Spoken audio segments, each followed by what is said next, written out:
我们利用一个公案来跟世界各地的朋友们、学佛的弟子们，我们一起来探讨研究。人最在意的地方是什么呢？有一只狐狸跟猴子好几天都没有吃东西了。在路上，他们发现一个洞穴，里面有一个神像和2个瓶子。狐狸就祈求神像：哎呀，我们已经好几天没有吃东西了，再这样下去会饿死的哦。神像就说：好，这里有2个瓶子，一个是装满食物，一个是空的，你只能用观察来选择其中一个，你不能去摇动哦。狐狸说：2个瓶子有一个装满食物，另一个是空的。我看啊，这2个瓶子肯定都是空的。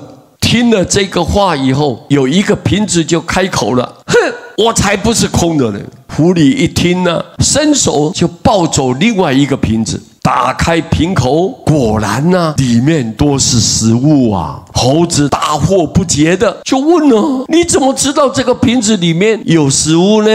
狐狸就笑着说了：哎呀，肚子空空的人呢，最怕人家说他是空瓶子。肚子有货的人，你说什么他都不在乎啊。人最在意、最紧张的地方，往往就是最令他自卑的地方。想想看，一个有自信的人，需要向别人证明什么吗？不需要。如果你是太阳，你根本不需要再多点蜡烛来增加光亮啊。一个真正有力量的人，需要表现更强硬吗？当然不用了。你虽看不见风，然而风却可以吹倒大树；水看起来最柔弱了，却可以穿透坚硬的石头。事实上，世界上最温柔的人，也就是最强的人。像佛陀，像耶稣，像甘地，像林肯。